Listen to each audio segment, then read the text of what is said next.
Presidente da Câmara anuncia para o ano que vem votação de projeto que acaba com a farra dos supersalários no serviço público. Rodrigo Maia também se reuniu com os governadores de Minas Gerais e do Rio de Janeiro para discutir alternativas à crise que os dois estados atravessam. E esta edição destaca também: crise nos Correios. Enquanto decisões judiciais forçam a contratação de vigilantes armados, o alto custo do serviço tem feito agências cancelarem o atendimento bancário. Comissão de Viação e Transportes debate a cobrança de tarifa portuária polêmica.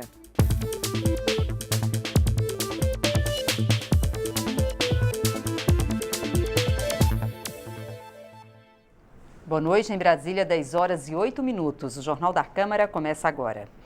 O plenário aprovou nesta segunda-feira a lista com os nomes dos deputados que vão compor a comissão representativa do Congresso Nacional. O colegiado atua durante o recesso parlamentar de 23 de dezembro a 1º de fevereiro e exerce atribuições de caráter urgente que não possam aguardar o início do próximo período legislativo.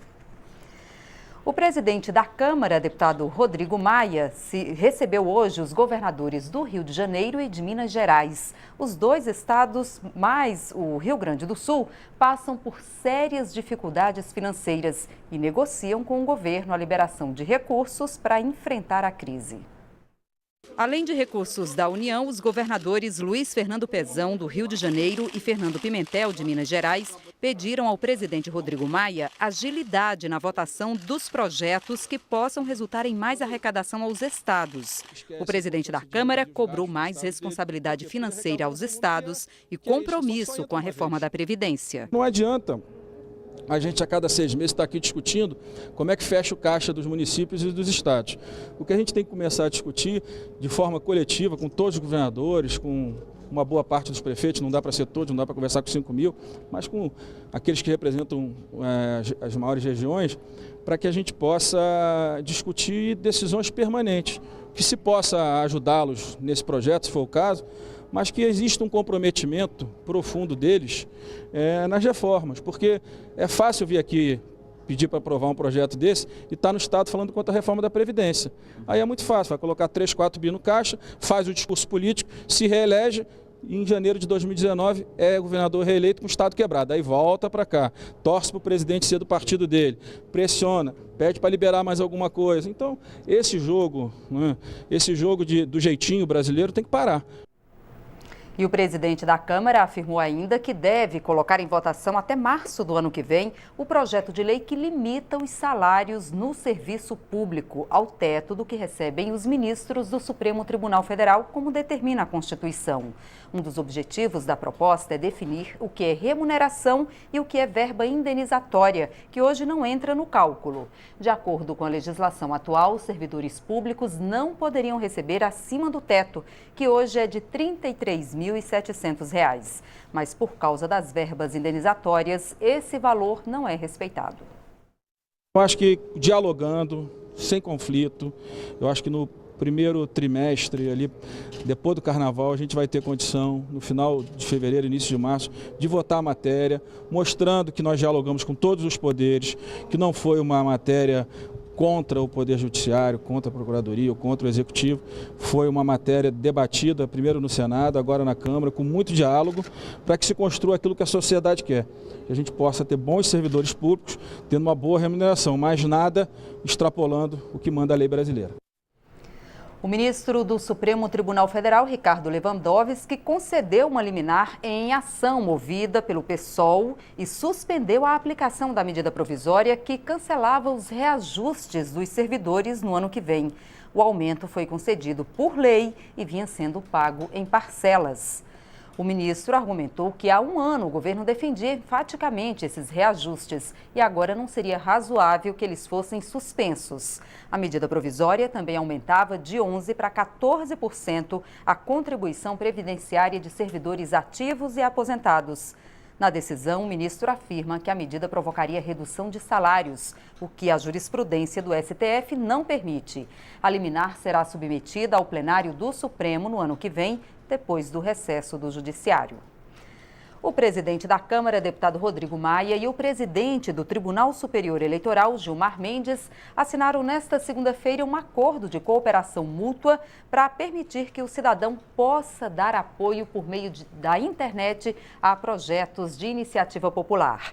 A ideia é que a Câmara dos Deputados possa cruzar as informações fornecidas pelo cidadão em meio eletrônico com um banco de dados do TSE de forma a evitar fraudes.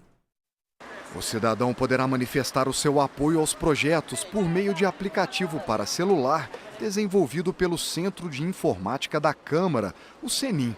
A ferramenta estará disponível no primeiro semestre de 2018. Pelo acordo assinado no TSE, serão coletados apenas os dados indispensáveis à confirmação da identidade do eleitor, que serão mantidos em sigilo. Também estão incluídas no acordo a troca de informações online entre os órgãos, como a mudança de partido dos deputados, alterações de bancadas na Câmara e o resultado de eleição. Pessoas com transtornos mentais devem ser internadas ou tratadas em liberdade. Para os participantes da sessão solene, que lembrou os 30 anos da luta antimanicomial no Brasil, a internação não é a resposta. Eles protestaram contra a mudança na política de saúde mental aprovada semana passada pela Comissão Gestora do SUS.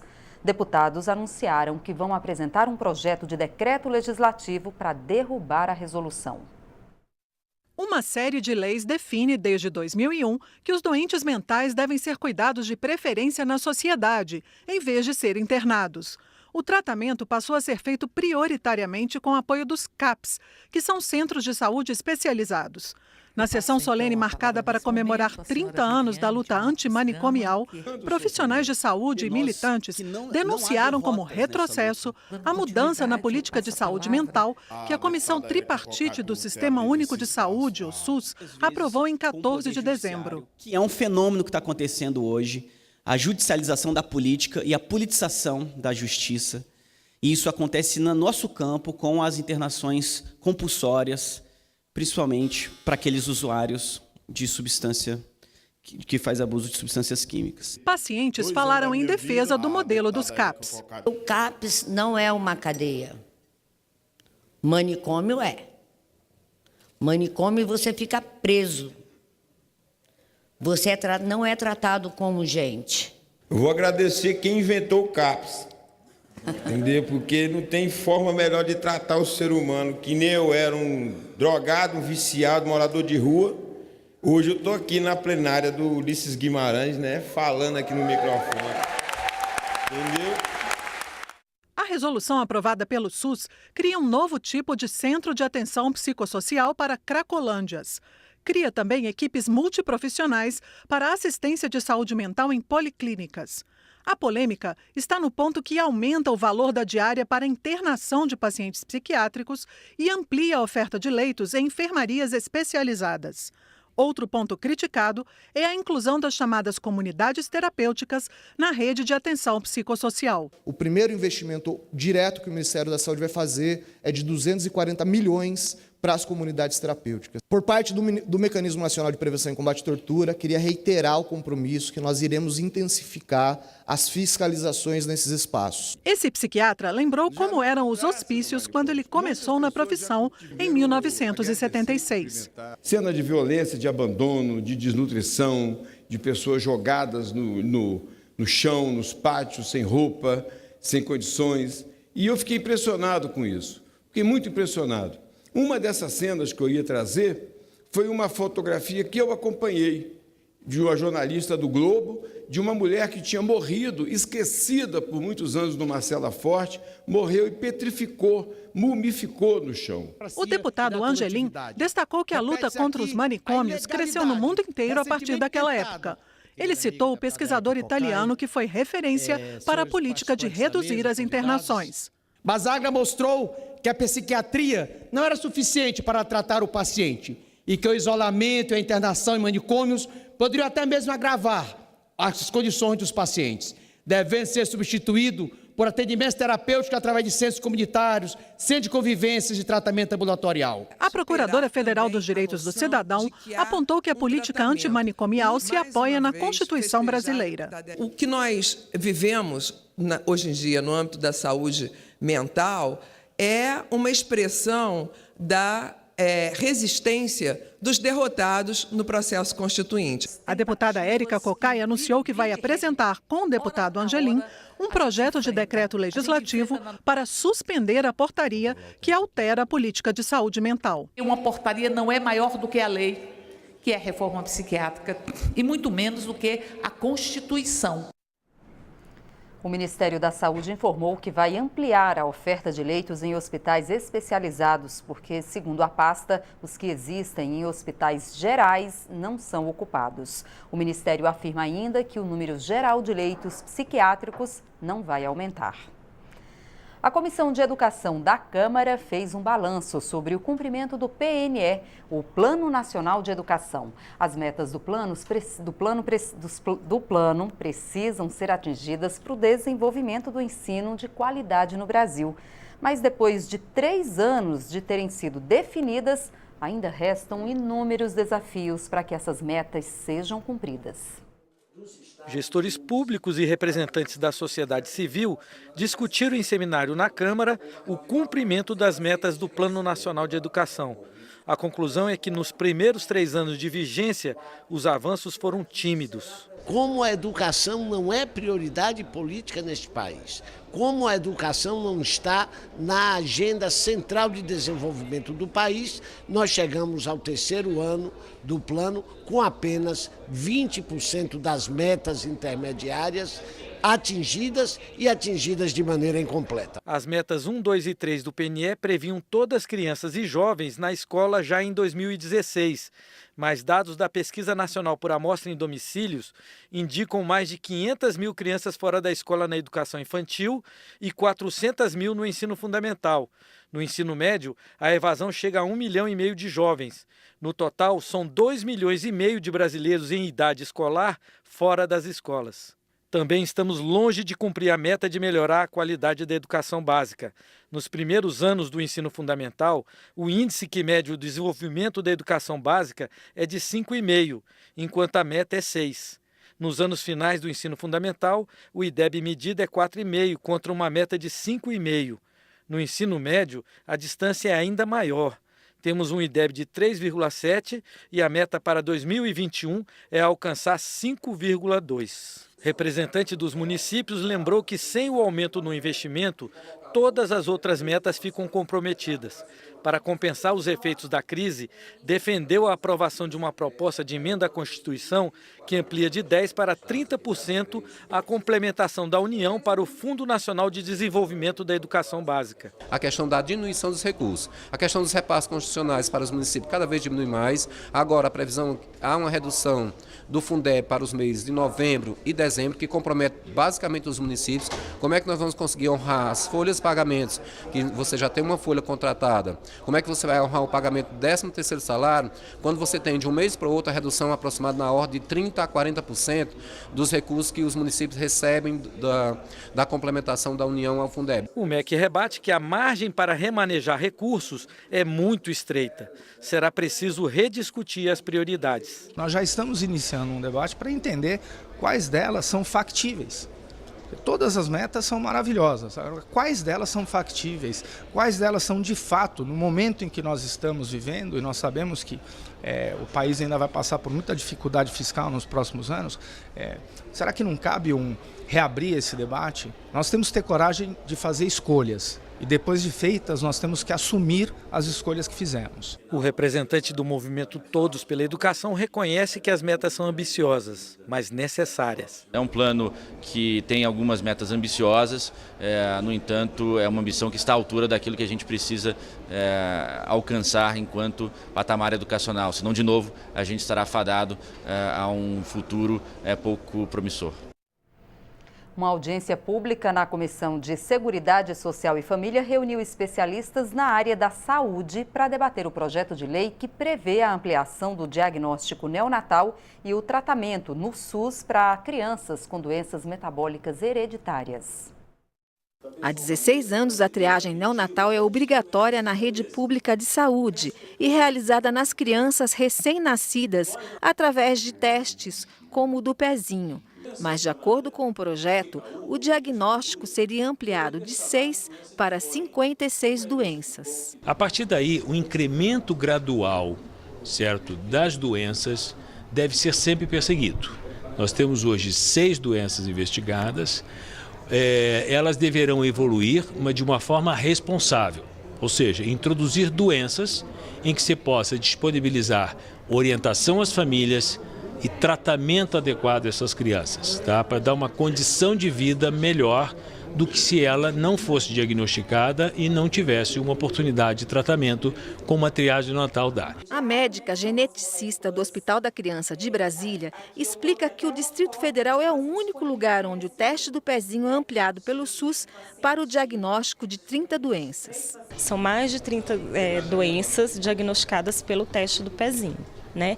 E a maior parte do meu trabalho dentro do SUS, na Secretaria de Saúde, é atendendo esses pacientes diagnosticados pela triagem neonatal. O que a gente nota é que realmente a detecção precoce dessas doenças e o tratamento iniciado, né, precocemente, ele muda o destino de vida dessas crianças. Para o representante do Conselho Federal de Medicina, o projeto de lei 7374 de 2014, de autoria do deputado Gonzaga Patriota, do PSB de Pernambuco, não é efetivo porque já existem leis que garantem a proteção aos portadores dessas doenças no próprio Sistema Único de Saúde, no Estatuto da Criança e Adolescente e Anvisa, e que precisariam ser revisados. Não é um projeto de lei que institui tais coisas.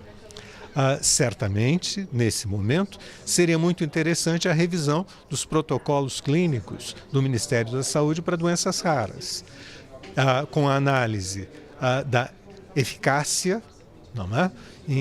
Dos métodos apresentados e nunca perdendo de vista que eu não posso tratar do particular fora do contexto geral. O autor do requerimento, o deputado Diego Garcia, deve apresentar uma proposta substitutiva ao projeto de lei ainda neste ano, que leve em consideração os custos-benefícios do projeto, ou seja, ampliar o diagnóstico sem onerar demasiadamente o Estado. Eu acho que dá para apresentar um parecer na forma de um substitutivo que contemple tudo que foi exposto aqui nessa audiência pública e que, ao mesmo tempo, não deixemos de avançar na discussão, nesse debate, quando se trata principalmente sobre a valorização da vida, o direito à vida, né, do ser humano, da dignidade da pessoa humana. O projeto será analisado por 4 comissões da Câmara, depois seguirá para o plenário. As ocorrências de assalto a bancos postais têm gerado um impasse. Enquanto decisões judiciais forçam a contratação de vigilantes armados, o alto custo do serviço tem feito as agências cancelarem o atendimento bancário. Esse problema foi debatido aqui na Câmara pela Comissão de Ciência e Tecnologia. Os Correios anunciaram no mês de setembro que seriam fechadas 1.800 agências do Banco Postal. Decisões judiciais obrigaram a empresa a contratar vigilância armada nesses estabelecimentos. Ao todo, são 6.500 agências em todo o país, muitas delas localizadas em municípios que não têm agência bancária. O presidente dos Correios afirmou em audiência pública que o custo mensal chegaria a 30 milhões de reais para manter vigilantes em todos os correspondentes bancários. Segundo Guilherme Campos, a empresa não tem condições de pagar pelo serviço. No caso específico dos Correios, nós temos uma prorrogação por mais 6 meses, levando até julho do ano que vem, do custeio nos estados onde haja a obrigatoriedade de vigilante por parte do Banco do Brasil, e nesse ínterim estaremos discutindo para ver se conseguimos uma solução definitiva. Se não houver uma solução definitiva, ao final desse momento de repactuação, que é julho do ano que vem, nós estaremos encerrando as atividades de banco postal nas agências dos Correios. O representante da Federação Brasileira dos Bancos afirmou que a falta dos correspondentes bancários vai prejudicar principalmente a população mais pobre e idosa, já que 4 em cada 10 pessoas atendidas têm mais de 60 anos. Para ele, é inviável obrigar o correspondente bancário a contratar vigilância armada e isso pode piorar o clima de insegurança. Trazer um vigilante para dentro de uma casa lotérica, de um correspondente, que seja uma farmácia, seja um supermercado, é fomentar ataques a esses locais, porque os bandidos irão muito fortemente armados buscar essa arma, buscar o colete do vigilante. E a gente vai ter perdas de vida. Os deputados também ouviram o procurador do Ministério Público do Trabalho, que falou da preocupação com os casos de violência e os riscos para os trabalhadores dos correspondentes bancários e bancos postais. Ele propôs uma lei federal para dividir as responsabilidades sobre o custo do serviço de segurança nesses locais. Deputados também defenderam um acordo para evitar que a população fique sem atendimento. Essa questão é uma questão que tem que ser resolvida com o governo, Banco Central, Banco do Brasil, Correios e Telégrafos e FEBRABAN. Está demonstrado que nós temos que ter o Banco Postal. E entendo o Banco Postal, nós temos que ter a parceria com o Banco do Brasil. E o Banco do Brasil tem que ser responsável pela segurança. O Banco do Brasil estava lendo antes, até me preparando para cá, tem um lucro bilionário a cada trimestre. Então, até pela finalidade desse tipo de banco, até por ser um banco público, deveria participar do custeio desse sistema de segurança para que o serviço dos bancos postais possa continuar sendo prestado, mas que continue sendo prestado de uma forma segura para todos os trabalhadores e para todos os usuários que utilizam este serviço. A Comissão de Viação e Transportes debateu um assunto controverso no setor portuário, a cobrança da taxa THC2. A tarifa, que não é regida por lei e sim por uma norma da Agência Nacional de Transportes Aquaviários, não é aceita por muitos usuários dos portos brasileiros. As tarifas portuárias foram novamente discutidas na Comissão de Viação e Transportes. A taxa THC2 é cobrada pelos operadores dos portos quando consideram que o serviço prestado exige mão de obra e equipamentos específicos. Alguns convidados dizem que a taxa agrava o chamado Custo Brasil, que são as barreiras burocráticas que encarecem a realização de negócios no país. Hoje o Brasil precisa ter capacidade de competir nos mercados internacionais. E os altos custos portuários, os altos custos de frete não permitem isso. E é essa a questão central dessa discussão. E a THC2, que é essa duplicidade de cobrança, termina comprometendo a competitividade do Brasil. O representante dos portos discorda. Para ele, todo serviço prestado deve ser cobrado. O custo Brasil, ele existe e infelizmente ele é alto. Mas não é por esse serviço, que representa menos de 1% do custo da importação da carga. E sim pela nossa ineficiência burocrática e outras questões mais relevantes. O deputado que pediu a audiência afirma que o debate deve continuar, até encontrar uma solução que atenda os dois lados. Vamos continuar o debate. Eu acho que a ANTAC tem que se posicionar. Existe um voto que está há mais de 2 anos lá para ser emitido. Então, a agência precisa ter uma posição definitiva. Nós precisamos priorizar o consumidor final, que há um elevado custo, e a gente precisa ter uma decisão. Não podemos deixar isso. Existem milhões e milhões de reais depositados em juízo porque não se tem uma definição dos órgãos que regulam. Esta edição termina agora. Para outras informações ou para rever nossas reportagens, é só acessar o nosso portal na internet. O Jornal da Câmara volta amanhã. Até lá. Tchau.